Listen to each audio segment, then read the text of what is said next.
আম, আমি একটি ছোট পরিবার। আমাদের পরিবার খুবই ছোট ছিল। মানে আমি, মা, বাবা, আমার দাদা এবং আমি। তো আমার বাবা স্বর্গীয় মানিক রায়। আমরা কেশবপুর পার্ক অঞ্চলে থাকতাম, যাই হোক।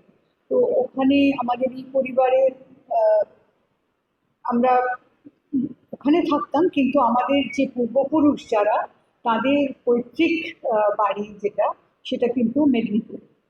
এবং সেই মেদিনীপুরের যে পরিবার, সেই পরিবারের সঙ্গে কিন্তু স্বাধীনতা সংগ্রামের একটা ওতপ্রোত যোগ ছিল। এবং আমার দাদু, আমার জ্যাঠামশাইরা সকলেই কিন্তু স্বাধীনতা সংগ্রামের সঙ্গে ভীষণভাবে যুক্ত ছিলেন। আর আমার বাবাও ছোটবেলায় নানান স্বাধীনতা সংগ্রামীদের সঙ্গে যুক্ত ছিলেন, তার মুখে অনেক ঘটনা শুনেছি। তো এইভাবে একটা মনের মধ্যে ছোটবেলা থেকেই একটা জাতীয়তাবাদের চেতনা ছিল আমার মনের মধ্যে। এবং সেটা আমার ভেতরে একটা আহ, প্রাণিত হতো সব সময়। তারপরে যথারীতি স্কুলের শিক্ষা, তারপর কলেজে আহ, আমি দর্শনের ছাত্রী ছিলাম। আহ, তারপর আহ, বিবাহ একটু তাড়াতাড়িই হয়েছিল। আমি কলেজে ফার্স্ট ইয়ারে পড়তে পড়তেই আমার বিবাহ হয়। এবং বিবাহ যেখানে হলো, সেটি যথেষ্ট রক্ষণশীল পরিবার। এবং সেটি বেহালার রায় পরিবার। আম, রায়বাহাদুর অম্বিকাচরণ রায়ের যে পরিবার, আহ, সেই পরিবারে আমার বিবাহ হয়। আমার শ্বশুরমশাই স্বর্গীয় শৈলেন্দ্রনাথ রায়, এবং শাশুড়ি মা ছিলেন স্বর্গীয়া প্রতিমা দেবী। তো সেখানেই আমার বিবাহ হলো। এবং আমার স্বামীও যথেষ্ট অবশ্য আমার সঙ্গে, মানে খুবই কোঅপারেট করেছেন, সহযোগিতা করেছেন। আর লেখাপড়াও আমার বিবাহের পরই হয়েছে। আমার শ্বশুর শাশুড়ি মা সকলেই খুব আমার সঙ্গে কোঅপারেট করেছেন। এবং আমার যারা মানে আনুষঙ্গিক যারা আরো আত্মীয় স্বজন বা আমার ননদ দেওর যারা ছিলেন, তারা প্রায় আমার সঙ্গে ভাই বোনের মতো তাদের সম্পর্ক। তো সেইভাবে আমি এই পরিবারে এসে নিজেকে মিলিয়ে নিতে খুব সহজে পেরেছিলাম, কারণ তাদের অনেকটা সহযোগিতা পেয়েছিলাম। এবং সেখানে যে রক্ষণশীলতা ছিল বা যে সমস্ত ট্র্যাডিশন ছিল, সেগুলো আমি শিখতে থাকলাম আস্তে আস্তে। সেখানে আমাদের দুর্গাপূজা, জগদ্ধাত্রী পুজো এবং বিভিন্ন রকম পালা পার্বণ যেগুলো ছিল, সেগুলো আমি চেষ্টা করতাম অনুসরণ করবার। কিন্তু আমার মনের মধ্যে ওই সবসময় একটা সমাজ সেবামূলক কিছু করবার একটা প্রবণতা মনের মধ্যে সবসময় চলত। সেটা প্রধানত হয়েছিল আমার বাবার আহ, যে একটা প্রভাব, সেই বাবার যে আদর্শের প্রভাবটা আমার মধ্যে ভীষণভাবে ছিল। এবং সেটা আমার মনের মধ্যে সব সময়ই কাজ করতো। আহ, তো সেদিক থেকেও আমি কিন্তু সুযোগ পেয়েছিলাম।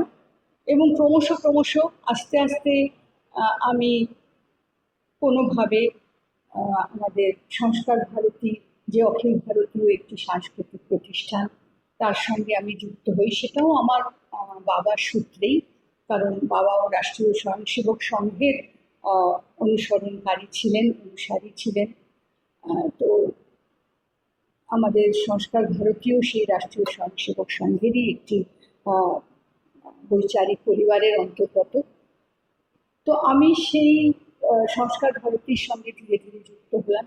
তবে একটা আশ্চর্যের বিষয় এই, যে আমার নিজেরও খুব আশ্চর্য লাগে যে সংস্কার ভারতী তো সাংস্কৃতিক প্রতিষ্ঠান, আমি আগেই বললাম, যেটা রাষ্ট্রবাদী আহ, ভাবধারা নিয়ে কাজ করে চলেছে সারা ভারতবর্ষে।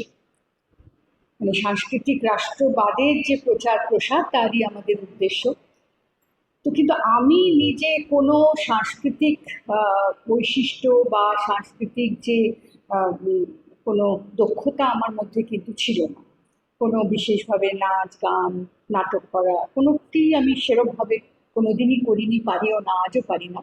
কিন্তু আমার এই যে সংস্থার যে আদর্শ, সেইটা আমার ভীষণভাবে আমাকে প্রভাবিত করেছিল, এবং সেই কথাই আমি সকলকে জানিয়েছি, বলেছি, বলবার চেষ্টা করেছি। এবং তখন থেকেই আমি প্রথম থেকেই আমি সংগঠনের দায়িত্বেতেই ছিলাম। একটি সংস্থাতে তো একটা সংগঠকের প্রয়োজনীয়তা আছে, তো সেই জায়গাটা আমাকে দেওয়া হয়েছিল। আমি সেখানে সেই জায়গাটা আমি উম, আহ, পালন করবার দায়িত্ব পালন করার চেষ্টা করেছি। এইভাবে ধীরে ধীরে আমি আমাদের প্রান্তের যে সমিতি আছে, স্টেট কমিটি, তার মধ্যে এলাম। তারপরে আমি সেন্ট্রাল কমিটিতে গেলাম। তো এইভাবে কাজ চলছে, বিভিন্ন কলা কুশলী শিল্পীদের সঙ্গে যোগাযোগ হয়েছে। আহ, তাদের সঙ্গে অনেক বার্তালাপ করেছি, পরিচয় হয়েছে, আমি অনেক সমৃদ্ধ হয়েছি। তাদেরকে আমাদের সংস্থার কথা বলেছি, তারা আমাদের সংস্থার সঙ্গে যুক্ত হয়েছেন। অনেক ছেলে মেয়েদের সঙ্গে যুক্ত হয়েছি। এইভাবে মনের একটা ব্যাপ্তি তৈরি হয়েছে, নিজের মনের একটা মানে খুব আত্মসন্তুষ্টি হয়েছে। তো এটা আমি এই কাজের মধ্যে থেকে পেয়েছি। আর তারপরে মহিলা বিষয়ক একটি কাজের দায়িত্ব আমার উপরে এসে যায়। বিভিন্ন সংগঠনের যে মহিলারা রাষ্ট্রীয় চিন্তা ভাবনা নিয়ে কাজ করে চলেছেন, তাদের মধ্যে একটি সমন্বয় সাধন করা, সেটা মহিলা সমন্বয় নামে এই কাজটি সারা ভারতবর্ষে চলে। তো সেখান থেকে আমাকে পশ্চিমবঙ্গের আহ, যে মহিলা সমন্বয়ের যে সংযোজিকার দায়িত্ব আমাকে দেওয়া হয়েছে, সেই কাজটিও আমি পালন করার চেষ্টা করি। বিভিন্ন মহিলাদের কাছে যাই, তাদের আহ, কাছে আমাদের ভারতবর্ষের ঐতিহ্য সংস্কৃতির কথা তুলে ধরি।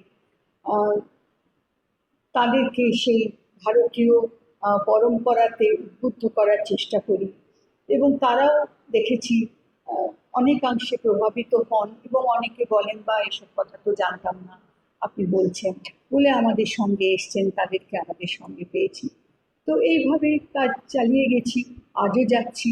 আর তার সঙ্গে সঙ্গে বাড়ির আমি মানে বড় বউ, আমার স্বামী শ্রী সুবীর রায়, তিনি এ বাড়ির বড় ছেলে। তো সেই ক্ষেত্রে বড় বউ হওয়ার জন্য আমাকে তো সেই দায়িত্বটাও সম্পূর্ণরূপে পালন করতে হয়। পারিবারিক যে দায়িত্ব, আত্মীয় স্বজনের সঙ্গে সম্পর্ক ইত্যাদি রাখার যে দায়িত্ব, সেটা সম্পূর্ণভাবে পালন করতে হয়। তো এইভাবেই চালিয়ে যাচ্ছি। আর তার সঙ্গে সঙ্গে এই সমাজের কাজ। তবে আজও আমার মনের মধ্যে সেই একটাই কথা সব সময় আমাকে অনুপ্রেরণা দেয়, যে আমার বাবা বলতেন যে তোমার বাড়ি ঘর সংসার তুমি নিশ্চয়ই রিলিজিয়াসলি পালন করবে, কিন্তু তার সঙ্গে তুমি সমাজের জন্যও কিছু কাজ করবে। সমাজের কাজ প্রত্যেক মানুষের একটা কর্তব্য। তো সেটাকেই আমি আদর্শ হিসেবে সামনে রেখে আজও কাজ করে চলেছি যতটুকু পারি।